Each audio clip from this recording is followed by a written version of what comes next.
It's Ragany. Yes, Hi. that's me. Welcome to Reading. Oh, wow. Geez, thanks.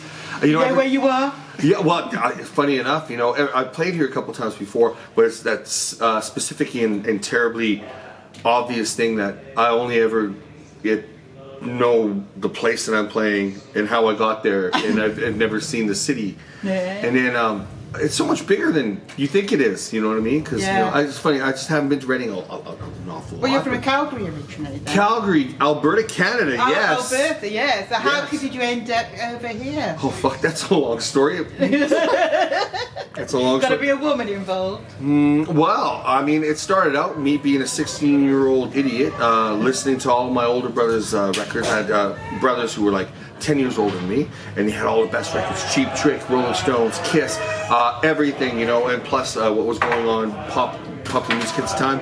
And I fell in love with music, and also I started a band real early. Yeah. Rat Salad was my first band. In Calgary? Yeah, our first gig, we got kicked off stage from our principal for putting up a giant poster. It said, we called it the Rat Salad Jamaican Skunkweed Tour. And they kicked us off stage, and he tried to kick me out of school, but there was too much of a populist or popular vote to keep me in, which is weird. But anyway, the point is, you know, I went from there.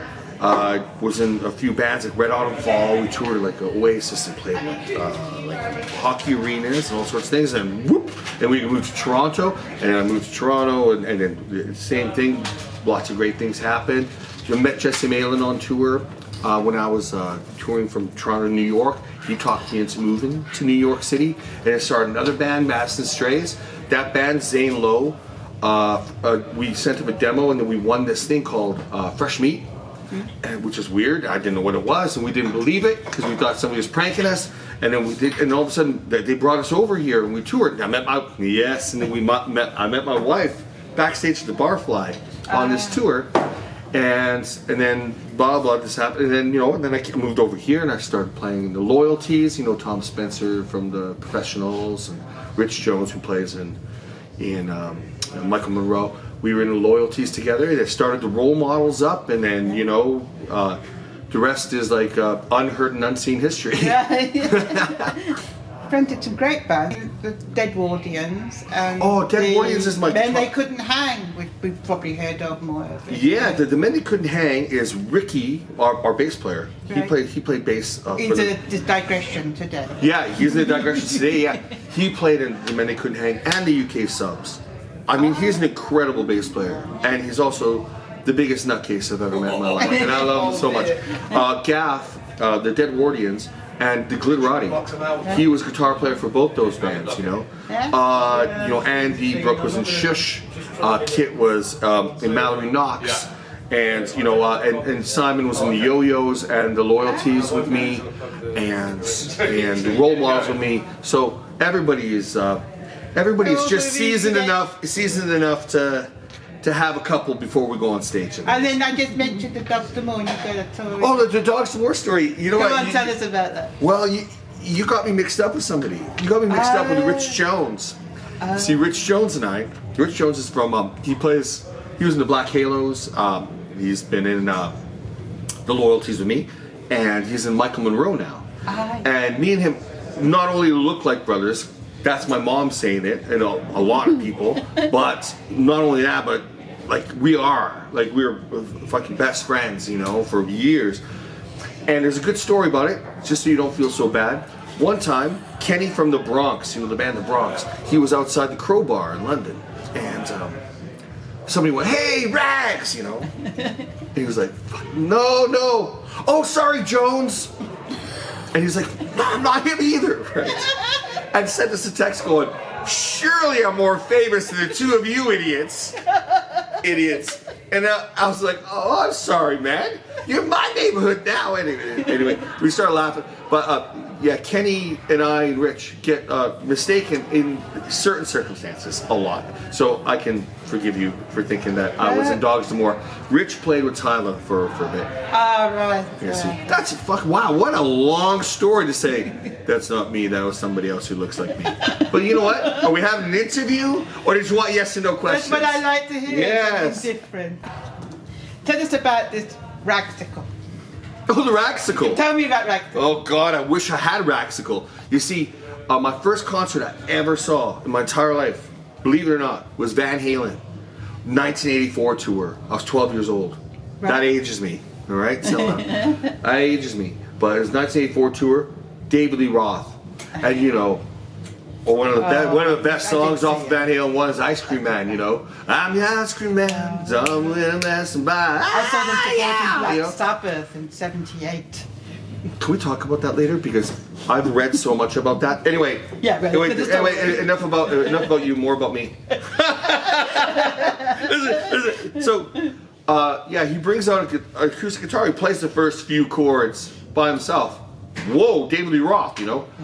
But his acoustic guitar was shaped like one of those creamsicles. Do you know what a creamsicle is in this country? It's like a you know, like an orange ice lolly with like ice cream in between. You know, like a okay. You know, it's an ice cream. Yeah. And it's like, and he had a giant, because Ice Cream Man is a song, right? He was like, he had this thing, and it just said Dave-sicle across it. I remember going, even at 12 years old, I was like, man, this is the stupidest thing I've ever. Ice Cream Man. Remember the song? I'm the Ice Cream Man. Somewhere I all your flavors, guaranteed to satisfy. Oh yeah, you know, that kind of stuff. And he had this, you know, thing. It was like, wow. I was like, that is the stupidest thing I've ever seen in my life. And I don't yet have a Ragsicle, but you know, if anybody, I also need some new shoes, because look at this. Look at that. Look, can you see that? We can go around Reading shopping. Let's go buy some records. But after I buy some new shoes, maybe I can get somebody to make me a Ragsicle guitar so I can play it for a song. I'm sure there's a lot of people watching that could make you one. Yeah, sure. What's your finest moment in music? but I think we've said a few already. Oh man, you know, what's a highlight for you? I mean, there's been a lot of highlights. I mean, it depends on what angle I want to look at, because I've played with a lot of really talented people who have tolerated my personality and who I am creatively. And I've played all over the world and I've lived in a lot of different places, you know. But, you know, how about we just go for a funny one? You know, I remember playing with a David J. from Bauhaus, you know, in New York. Yeah. I mean, I used to have this giant poster of Bauhaus, you know, burning from the inside, you know. Fuck, come on. It's the best, right? And, man, we had a couple of drinks, and I was like, I had some kind of argument with my girlfriend at the time. We were backstage, and I was like, shots, and blah, blah, blah. And he was like, mate, David J. from Bauhaus, it's not, you know, what's the matter with me? He's like, sit down. I've met some, I met some crazy people in my life, and you are definitely one of them. The way he did that, and I was like, man, I'm never gonna forget that. David J. from Bauhaus, the world's most dangerous band. That, and I think when I first moved, I'm really good. I was lucky enough to become very good friends with Sammy Affa, who I had on my locker door when I first met him. I played a show in London. In New York. He came and he saw it, and he bought me a shot. He goes, "You sure don't want to play a six-stringer, boy?" And I was like, I think this is before you had, like, you know. I said, oh God, how do I tell everybody, you know? And he's like, I said, man, I used to have your picture on my locker. He's like, you fucking tell anybody that and I'll kill you, right? And then months later, I'm living upstairs from him on Avenue D and 10th Street, and I was working at a hair salon, and I was living with this actress, and she had like 6 cats. She never cleaned up after them, and I was just happy enough to have a place to sleep, kind of like on a sleeping bag on a floor, but all I could smell is cat piss, you know, all the time. So him and his girlfriend, you know, Carmen at the time, was sitting on this, you know, like a your typical New York kind of brownstone, you know. I'd come out, and I always thought, wow, you're always up having a coffee with your girlfriend. It's so cool. I'm going, you know, downstairs, you know, like t-shirt. And, oh God, it's like I just remember I was like, Sammy, do I smell like cat piss? And Sammy's like, come here. You know the way he talks. Come here. No, it's all in your nose. It's all in your nose. There's lots of cats up there. No problem. And I remember getting about 20 feet away from that conversation, going, what has happened with my life? And I just asked one of my biggest heroes, no problem. Do I smell like cat piss? And then I think those things, besides any giant shows or any big things, those are the big ones. Those are nice. Those are nice memories. What a colourful life you've had. Oh, that's ridiculous. But Plans for 2022 now then? This is the start, like your first gig here. What's coming up? well, with this year, we just did Beyond Nostalgia and Heartache, the album. And then I decided the band was like kind of on fire creatively. There's like I'm with, like I said, all these guys, great musicians, creatively, and there was a lot of lockdown stuff. And I just thought, hey guys, let's just go for the second album right away. Like they did in Kiss would have like Love Gun. Rock and Roll Over. Right. November, it would be like November 1976, and you look, Love Gun. March 1976. I was like, you know what? I've got enough songs. I got a great band. So I sent them all the songs. We did another record, and it's super guitar. What's this new one? Beyond Nostalgia and Heartache? That's the one that's out now. And now we have another one that's just about, like, we're just finishing mixing, and that's called What We Do to Not Let Go. Okay.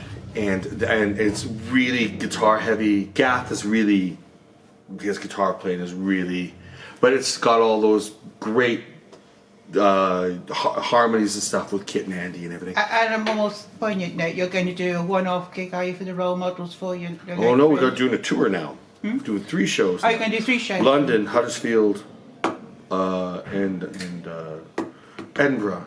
Right. All with people for our friend Roger, also Rags, who was murdered in Philadelphia, and it's just one of those things. Like we watched his funeral online and stuff. And, there was a lot of people over here that love that guy. He's definitely left a mark on a lot of people. I thought we could have a celebration about that. And after some costs of taking a traveling circus out, which is not going to be much, the rest of the money will go to his mom to help with, like, because everything in the States costs, like, if you die or get sick, it's a great system, everybody, pays to. That'll be really. So we're gonna do that for his mom, and also whatever we can raise, and the people can come and celebrate his life. The people who loved him come celebrate his life here, and his family over there can go, wow, all those people over there love my son so much. My brother. Get it streamed and everything. That's that's what I'm working on. Is we got to figure out how to stream it. Or at least one show, and that way the mom can watch it. And and then family and like Scott Sorry, his musical brother and stuff. Do you think you'll ever retire then from the music? Oh no. No. No, it's impossible to. I mean, I'm 51. I'm gonna be 51 in April, and I've been doing this my whole life, and it's been like lots of ups, lots of downs, lots of ups though, and I've had a good situation. I mean, I raised, I've got a son. He's autistic. I'm his main carer, if you will. But he's 14 now. He's not even main carer. We're just pals. The point is, I do everything I can around that, and I continue to write, records and play and tour and do whatever. But it's a delicate balance. But I can do it, and I want to do it, and I just won't feel. I just don't. Why should I stop? I'll be watching you when we're in our own 80s then. No, seriously. And if my voice is crap, everybody will understand when I tune the shit right down. Or like what Bob Dylan does. I love that. I quit. I just made myself like me and Bob Dylan. No, but find a different melody for something. I mean, I could be. I've played in hockey arenas to 10,000 people, and I've played places in Canada that were half a bar, half laundromats, on the same tour. And I just literally, the one thing is the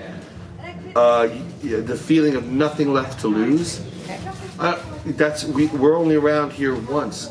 And look, I've got this wonderful family, and I've got this wonderful band, and I've got a few ears that are interested in what I do, so why wouldn't I just continue doing it? More best of luck later on. We'll be down the boat watching you. I'm really looking forward to it. All right. It's been an absolute pleasure meeting you. Oh man, it's a pleasure talking. It's a pleasure to hear my own voice. Thank you to everybody. Okay. Anyway, no, thank you so much for. No, thank you. Thank you to everybody watching. Thank you. Bye bye. Bye bye.